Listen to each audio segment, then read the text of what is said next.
បាទសួស្តីបងប្អូនអរគ្នាសួស្តីឆ្នាំថ្មីឆ្នាំម្សាញ់2025បងប្អូនណាបាទបងប្អូនឆ្នាំថ្មីបានទៅលេងនៅណាខ្លះបងប្អូនជួយខមមិនប្រាប់ផងបងប្អូនណាបាទសម្រាប់ខ្ញុំឥឡូវនេះបាទបានមកដល់ទឹកដីស្វាយរៀងបាទមិនជាស្រុកកំណើតអីទេក៏ប៉ុន្តែជា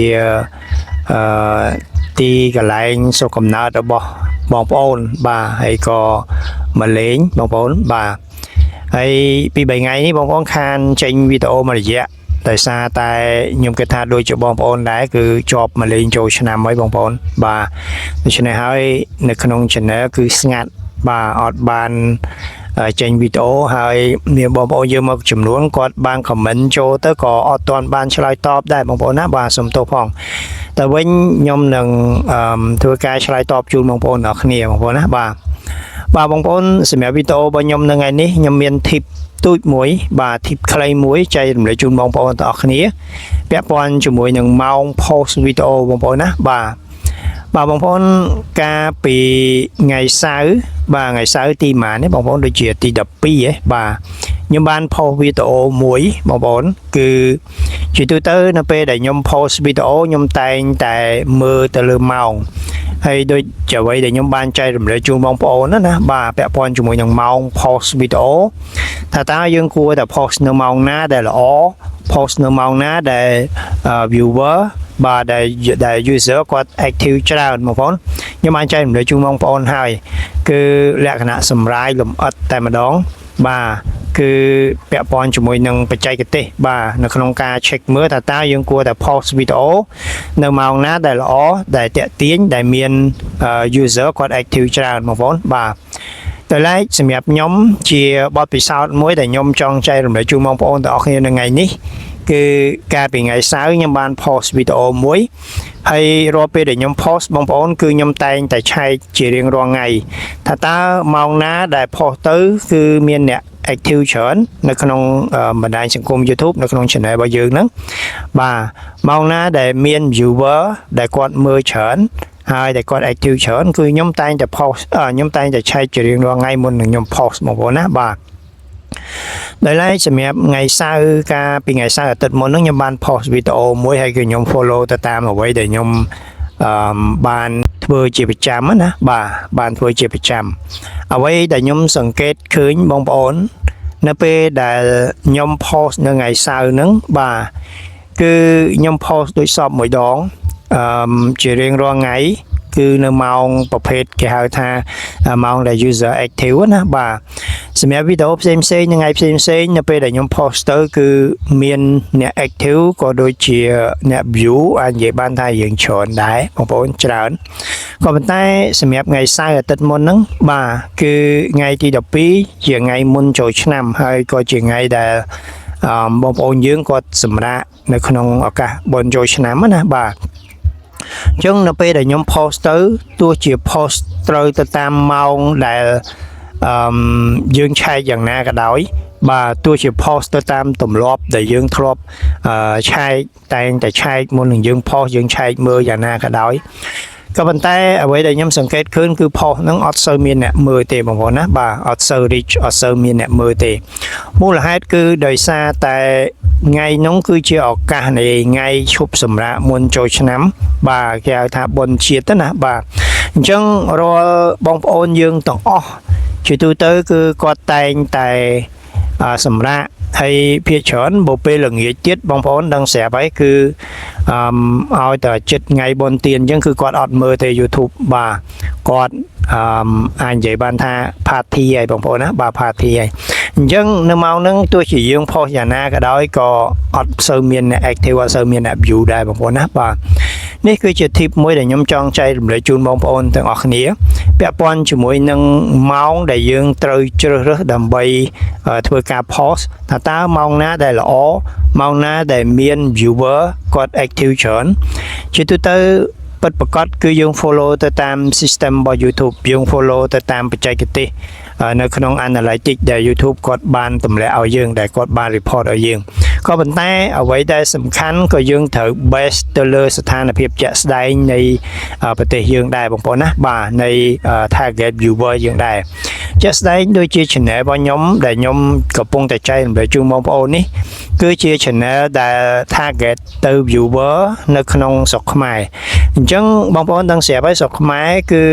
នៅក្នុងឱកាសនេះគឺម្នាក់គឺគាត់ចូលរួមសប្បាយរីករាយនៅក្នុងឱកាសបុណ្យចូលឆ្នាំមហាសង្ក្រាន្តឆ្នាំថ្មីអញ្ចឹងនៅពេលដែលយើង post យើងទោះជាយើង post ត្រូវម៉ោងយ៉ាងណាក៏ដោយបាទក៏ប៉ុន្តែវាចំស្ថានភាពមួយដែលពួកគាត់កំពុងតែសប្បាយរីករាយបាទពួកគាត់អាចនិយាយបានថាគាត់ឈប់សម្រាកមែនក៏ប៉ុន្តែគាត់អត់សូវមើលទូរស័ព្ទទេអត់សូវមើល YouTube ទេគាត់អត់សូវបើក channel មើលទេគាត់ទៅមើលគេហៅថាអញ្ញបានថា party ណាបាទ party ហើយជាពិសេសល្ងាចឡើងអញ្ចឹងទៀតគឺម្នាក់អាចនិយាយបានថាស្វងអស់ហើយបាទកំពុងតែចូលរួមសប្បាយបាទអញ្ចឹងគាត់អត់មានពេលមកមើល channel យើងទេ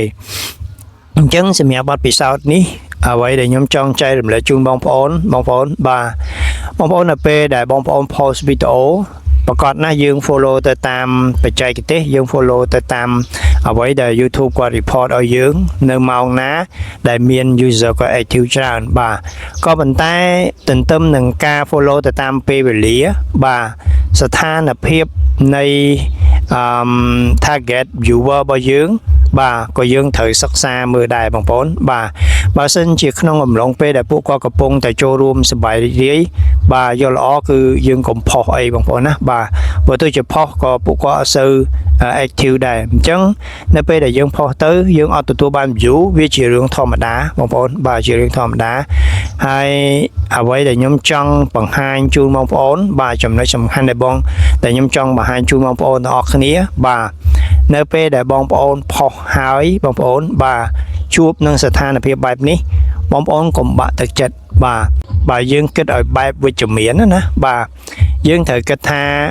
នេះគឺជាពេលវេលាដែល user គាត់កំពុងតែសប្បាយរីករាយបាទអញ្ចឹងគាត់អត់មានពេលមកមើល YouTube គាត់អត់មានពេលមក enjoy នឹងចំណេះដឹងអីផ្សេងគាត់អត់មានពេលមកធ្វើការងារទេអ្វីដែលគាត់សំខាន់សម្រាប់គាត់គឺការសប្បាយរីករាយជួបជុំគ្រួសារនៅក្នុងឱកាសចូលឆ្នាំថ្មីប្រពៃណីជាតិបងប្អូនណាបាទអញ្ចឹងនេះគឺជា tip ខ្លីមួយដែលខ្ញុំគិតថា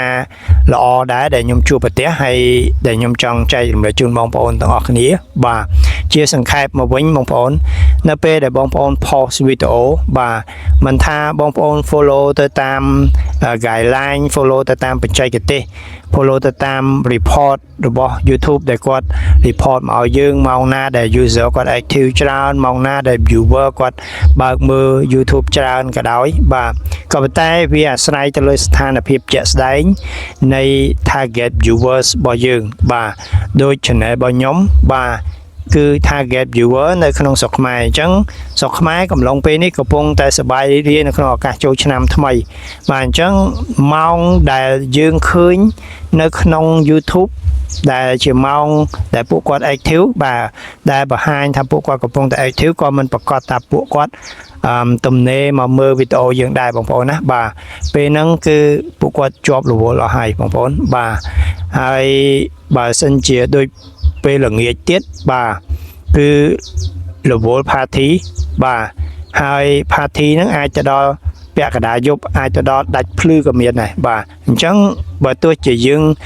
សង្ឃឹមថាយើងផុសនៅពេលព្រឹកឬមកក៏ពេលថ្ងៃបាទពេលខ្លះគាត់ដាច់យប់ហើយពេលថ្ងៃក៏